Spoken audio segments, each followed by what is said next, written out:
부산대학교 병원 윤진아입니다.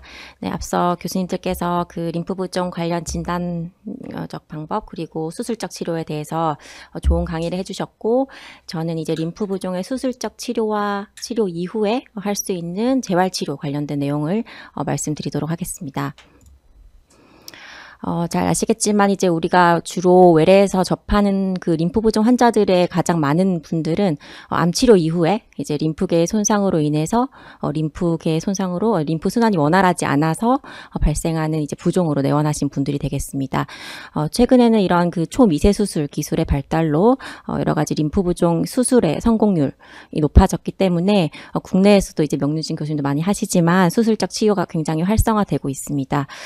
물론 이제 수술적 치료 이후에 어떤 예후 관련된 부분은 이제 술자의 경험과 그리고 실력이 가장 중요하겠지만, 수술이 이제 필요한 사람들을 이제 적절하게 선별을 하고 수술 이후에 알맞은 수술 이후 관리 그리고 재활 치료를 시행하는 것이 장기간 예후에 굉장히 중요한 인자가 되겠습니다. 앞서 교수님께서 말씀해 주셨던 내용과 동일한데요. 이제 뭐 림프 부종이란 무엇인지 또 림프계는 무엇인지에 대해서 이렇게 구체적으로 설명을 다 드릴 수는 없겠지만, 림프계가 이러한 이제 체의 어떤 그 균형을 유지하고 몸 체내의 면역 반응에 참여하는 굉장히 중요한 기관인데요. 특히 림프를 생성하고 또 림프의 그 노폐물을 이제 여과해내는 림프절이 체내에서 굉장히 중요한 기관이기는 이제 조직이기는 하지만 반대로 암세포가 잘 전이를 하는 곳이기도 합니다. 그래서 유방을 기준으로 보시면 이제 유방암 환자분들은 이제 겨드랑이에 있는 애과 쪽에 림프절에 암세포가 잘 전이를 할 것이고, 그렇다면 여기 있는 이제 림프절을 절제를 하게 될 것이고, 그 겨드랑이 림프절보다 말초 부위에 있는 곳에 림프 순환이 원활해지지 않아서 팔이 붓는 2차성 림프 부종이 발생하게 되겠습니다. 그렇다면 이제 어떤 치료적 과정 또는 어떤 이유로 인해서 림프관에 손상이 있을 경우에 모든 환자들이 다 림프 부종이라는 증상이 발현을 하는지라는 부분에 대해서 일단 우리 몸에서 어떤 림프관에 손상이 있을 경우에 이것이 다시 원래 상태로 이렇게 재생이 되지는 않지만, 우리 체내에서 굉장히 이렇게 신비한 기능 중에 하나가 어떤 손상된 부분을 복구하려는 그런 생리적인 반응이 일어나게 됩니다. 그래서 보시게 되면 이제 단절된 림프관이 있으면은 이것을 보상하기 위해서 새로운 격가지들을 만들기도 하고, 또는 피부 쪽으로 피부 역류가 일어나면서 어떻게든지 체내에 림프 순환이 일어날 수 있도록 돕는 반응이 생깁니다. 그래서 이것이 이제 림프 흐름이 원활할 정도의 최소한의 반응이 일어난다면 부종이 발현하지 않는 임상 단계, 증상 발현 전 단계에서 머물 것이고, 하지만 이러한 것들이 장기적으로 지속이 되어서 림프관이 늘어나거나 또는 이제 딱딱해지면서 수축력이 떨어지면 이후에는 증상으로 발현을 할 수 있게 되겠습니다.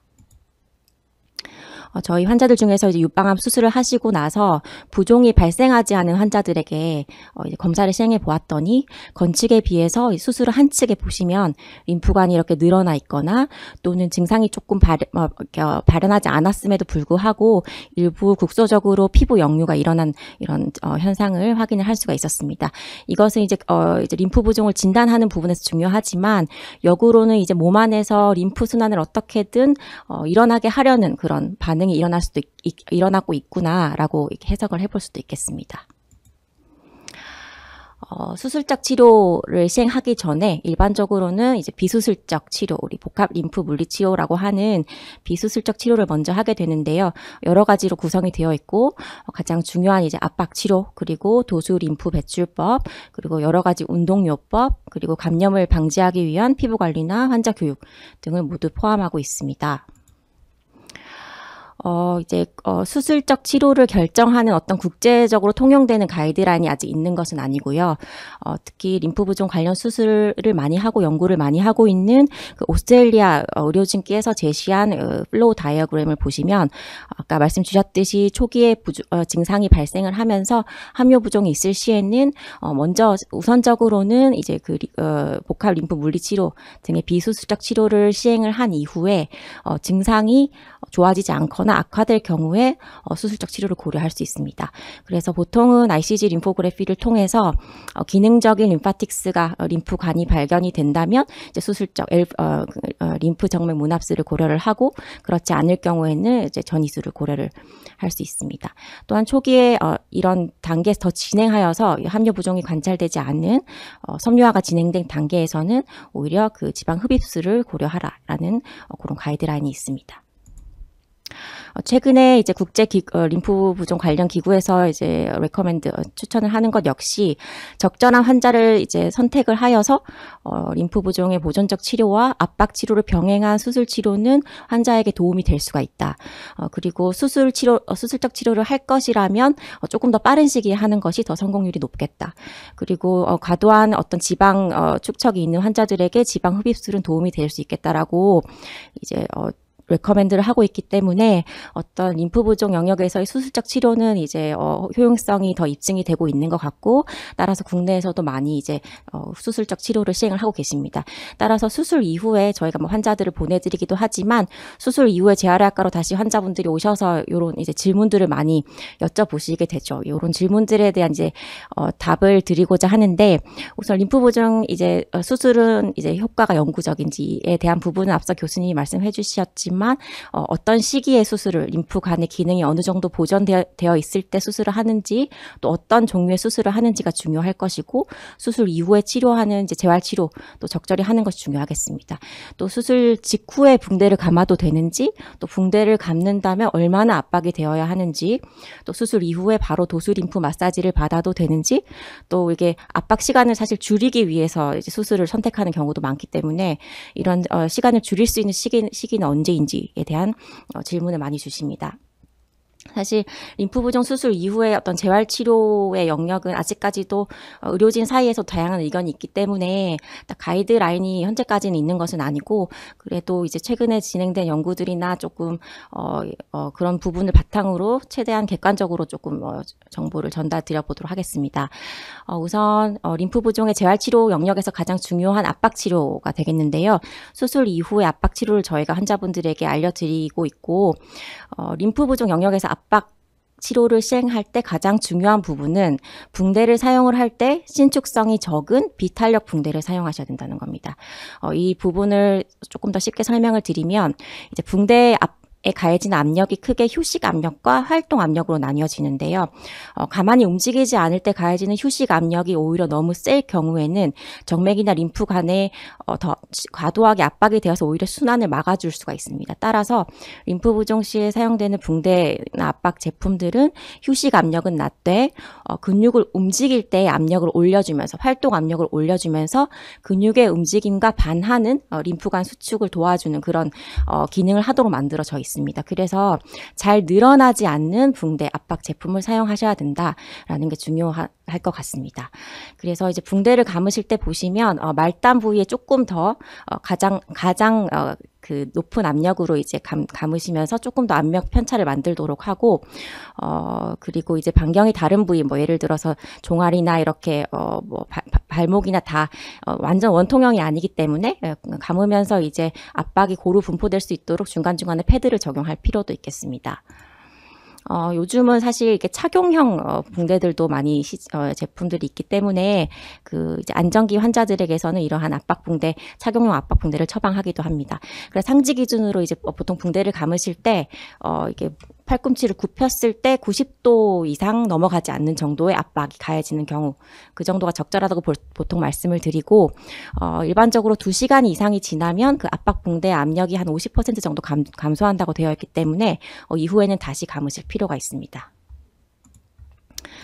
스타킹 역시 이제 여러 가지 종류가 있기 때문에 타입이나 어떤 고정 방식 이런 것들을 보통은 이제 여러 종류를 착용을 해보시고 본인한테 가장 맞는 제품을 선택을 하시도록 하고 있고, 역시 착용 시에 또는 늘어나지 않는 저탄력 제품을 사용하셔야 되기 때문에 환자분들이 착탈이가 굉장히 힘들다고 말씀을 하시지만 그러한 제품이 적절한 제품이다라는 거를 아시는 게 중요하겠습니다. 그렇다면 이런 특히 스타킹 기준으로 어느 정도의 압력을 주는 것이 가장 적절한가라는 그런 연구를 보시게 되면 세 군으로 환자를 나누어서 20에서 30 압력의 압박 치료를 하였을 때는 충분한 효과를 보지 못했다라는 결과가 있었고 30 이상의 압력을 주었을 때 의미 있는 부종 감소가 있었다. 하지만 30에서 40과 40에서 60 사이에서는 큰 차이가 없었다라는 연구 결과가 있었습니다. 보통 저희가 스타킹을 처방을 하게 되면 이렇게 4등급 등급으로 나누어서 이제 처방을 하게 되는데 환자분들 어떤 수능도나 뭐 이런 부분들도 있겠지만 또 스타킹이 늘어난다라는 걸 생각을 하면 3등급에 해당하는 이런 제품을 주로 처방을 하게 되고 최소한 2등급에 해당하는 스타킹을 처방을 하도록 그렇게 하고 있습니다. 네. 그래서 수술적 치료에서 압박 치료로 다시 돌아가 보면은 아까 교수님께서 말씀 주셨지만 우리가 수술적 치료에서 어떤 최종적으로 원하는 바는 림프관과 그리고 주변에 있는 정맥을 하였을 때 이 문합 부위가 생기고 림프관의 압력이 정맥보다 더 높아서 림프관 내에 있는 림프들이 성공적으로 정맥으로 흘러내릴 수 있도록 하는 것이 이제 성공적인 수술 결과가 이루어지는 거라고 생각을 할 수가 있겠는데, 말씀 주셨듯이 림프 부종이 진행이 되고 림프관들이 기능을 점점 잃어서 수축력이 떨어지고 할 경우에는 이러한 문합술을 시행하여도 적절한 방향으로 림프가 흘러가지 않는 경우가 생길 수가 있습니다. 아까 교수님 보여주셨던 사진과 비슷한데요. 위아래를 비교를 해보시면 이 경우에는 이제 문합을 시행하였을 때 림프가 정맥으로 적절하게 흘러갔던 경우가 되겠고, 이 경우에는 오히려 림프관 내 압이 낮아서 역류 방향으로 이제 흘러서 성공적인 치료 효과를 기대할 수 없는 케이스라고 보시면 되겠습니다. 그렇다면 우리가 초미세 림프 정맥 문합술을 시행할 때 시행하는 압박 치료가 이러한 경우들의 환자에게 득이 될까 실이 될까 하는 부분을 생각을 해보면, 이제 우리가 직관적으로 생각을 하면 이러한 미세 문합 부위에 압력을 가하면은 이런 부위가 손상을 입거나 이제 뭉개질 수 있다라고 생각을 할 수 있고, 일반적인 통용되는 어떤 미세 수술 이후에 직접적인 압박은 주어지지 않는 걸로 되어 있습니다. 그래서 관련 연구가 시행된 것이 있어서 소개를 드리면, 이제 림프 부종 환자들에게서 여러 부위로 이제 림프 정맥 문합술을 시행을 하였고, 수술 직후에 그 수술 문합부만 제외한 다른 부위에 전체적으로 붕대 압박을 시행을 하였더니 이제 아래와 같은 이제 문합술 이후에 역류 방향으로 흐르던 어떤 림프의 흐름이 다시 정방향으로, 요건 초기고 이건 압박을 한 이유인데 압박 치료를 하였더니 오히려 정방향으로 그 방향이 호전되는 방향으로 바뀌었다라는 긍정적인 결과가 도출이 된 연구가 있었습니다. 따라서 적절하게 시행되는 붕대 압박 요법은 수술적 치료를 조금 극대화하기에 도움이 될 수 있다라는 결론에 이르렀습니다. 요것은 이제 만약에 그렇다면 이제 압박 치료, 외부에서 가하는 압박이 정맥과 림프에 동시에 가해질 것인데, 어떻게 압박을 하면서 이 압력 차를 더 발생을 시켜서 림프가 정맥으로 더 흘러갈 수 있도록 유도를 할 것인가라는 그런 부분에 대해서 조금 쉽게 설명을 드리자면, 림프관은 이미 손상을 입어서 약간 폐쇄된 상태이기 때문에 바깥에서 갑자기 외부 압력이 주어지면은 이 림프액이 빠져나오지 못한 상태에서 오히려 이 내관의 압은 더 높아지게 됩니다. 하지만 정맥의 경우는 이미 순환이 잘 되고 있는 상태였기 때문에 외부에서 압박을 가하더라도 순환 속도가 더 빨라지고 정맥은 이렇게 좁아지게 되면서 이 정맥 내의 압은 오히려 낮아지게 되죠. 그래서 외부 압박을 가하면은 이 림프관과 정맥 사이의 압력 차는 더 커지게 되면서 림프관에서 정맥으로 림프가 흐르기에 더 용이할 수 있겠다라는 이론으로 설명을 할 수 있겠습니다. 그래서 몇 가지 이제 의학적 근거들도 있고 연구들로 인해서 수술적 치료, 특히 문합술 이후에 시행하는 압박 치료는 환자분들에게 도움이 될 수 있겠다라는 그런 결과들이 많기 때문에 여러 연구자들 그리고 국내에서도 교수님들께서 수술 직후에 이제 여러 가지 압박 치료를 시행하고 계신데요. 방법은 사실은 다양하기 때문에 아직 통일화된 어떤 그런 가이드라인은 없는 것 같습니다. 수술 직후에 어떤 좀 비교적 낮은 압력의 압박 스타킹을 착용한다든지 아니면 수술 3, 4일 이후에 부드러운 탄력성 밴드를 착용한다. 또는 문압부 안정성을 위해서 일주일에 4주 이후에 시행을 하고 6개월간 시행한다라는 분도 있고 여러 가지 방법으로 사실 압박 치료를 시행하고 계시는 것 같습니다. 저희 병원 같은 경우는 이제 수술 이후에 십밥을 풀고 난 한 일주일 정도 시점 이후부터 림프 정맥 문합술의 효과, 부피 감소의 효과를 볼 수 있는 3개월에서 6개월까지 압박 치료를 적극적으로 시행하시는 것으로 교육을 드리고 있습니다. 네, 그리고 지방 흡입 이후에 압박 치료 관련된 부분인데요. 사실 만성적인 림프 부종 환자들에게서는 어떤 림프 정체로 인해서 지방 세포가 축적이 되게 되고 이런 만성적인 상황에서 가장 문제가 되는 것은 사실 세균 감염입니다. 그래서 만성 림프 부종 환자에게서 지방 흡입술을 시행한 이후에 세균 감염, 봉화진염의 발생률이 드라마틱하게 감소하였다라는 결과가 있기 때문에 사실은 한 번, 2번 이상의 감염의 발생했던 그런 과거력이 있으신 분들은 수술 치료를, 지방 흡입술을 권유드리고 있습니다. 그러면 지방 흡입술 이후에 이제 시행하는 압박 치료는 굉장히 이제 저희가 적극적으로 또 말씀을 드리고 있는데 어떠한 압력으로 압박을 해야 되는지가 중요할 것 같습니다. 그래서 관련 또 연구가 있었는데 역시 세 군으로 나누어서 환자군에게 스타킹만 착용한 군, 그리고 붕대만 착용한 군, 그리고 스타킹과 붕대를 병행해서 착용한 군을 비교해 봤을 때 일단 붕대 요법을 시행한 환자군에서는 적절한 압력의 압박 요법이 시행되었고 스타킹만 착용한 군에서는 적절한 충분한 압력으로 이제 압박 치료가 시행되지 않았고 이후에 결과를 보았을 때도 원하는 만큼의 부피 감소를 볼 수 없었다라고 하였습니다. 그래서 특히 지방 흡입술 이후에 환자들에게서는 초기에 특히 몇 개월 동안은 불편하시지만 붕대 요법을 밤낮으로 적극적으로 이제 하실 수 있도록 그렇게 교육을 드리고 있습니다. 네, 다음은 도수림프 배출법인데요. 또 자세한 내용은 설명드리기 시간이 부족하지만 저희가 이제 도수림프 배출법을 할 때 중요한 부분은 이 마사지를 시행하는 순서 그리고 강도가 되겠습니다. 순서나 이런 부분들은 저희가 동영상으로도 사실 만들어서 올려놓은 것이 있으니까 참고를 하시면 좋을 것 같고요. 보통은 부종이 없는 체간이나 근위부에 있는 림프를 비워낸 이후에 부종이 있는 쪽의 근위부에서 원위부로 이제 마사지를 시행을 하게 되고요. 강도 같은 경우도 사실 우리가 근육에서 하는 그 경락 마사지랑 다르게 피부 바로 아래에 있는 얕은 림프관에 림프들이 잘 순환할 수 있도록 이렇게 빗자루로 쓸듯이 가벼운 강도로 도수 림프 배출법을 하시도록 그렇게 교육을 드리고 있습니다. 그래서 수술을 하신 이후에도 사실은 어떤 림프 수술한 부위에 직접적인 압박이 가해질 정도의 그런 압력으로 도수 림프 배출법을 시행하시는 것이 아니기 때문에 술 후에 적절하게 이것을 시행하는 것도 도움이 될 것이라고 생각이 됩니다. 요즘에 또 치료에서 가장 중요한 부분은 환자 개별 이제 환자분들의 어떤 림프관의 상태라든지 수술 이후의 림프의 상태가 다르기 때문에 저희 같은 경우는 이제 360도로 이렇게 촬영을 한 영상인데요. 환자분의 림프관의 상태를 영상으로 확인을 한 다음에 거기에 맞춰서 개별화된 도수림프 마사지를 시행을 하고 있습니다. 특히 아까 보여주셨지만 이제 림프 부종이 있는 이제 환측을 보시게 되면 피부 역류들이 이렇게 분포를 하고 국소적으로 있는 상황도 있기 때문에 도수림프 배출법을 시행할 때는 오히려 이러한 부분에 집중적으로 마사지를 해서 림프 흐름을 도와주도록 하기에 용이하고요. 그래서 저희 병원 같은 경우는 림프 부종 치료실에 따로 이렇게 암막 커튼을 만들어서 환자분 개별의 어떤 림프관의 림프 흐름의 상태를 확인한 다음에 거기에 맞추어서 도수림프 배출법을 시행하고 있습니다. 수술적 치료 이후에도 이러한 방식으로 치료를 하는 것이 조금 더 효과를 극대화시키는 데 도움이 될 것이라고 생각이 됩니다. 네, 운동 관련된 부분은 사실은 굉장히 중요한 부분인데요.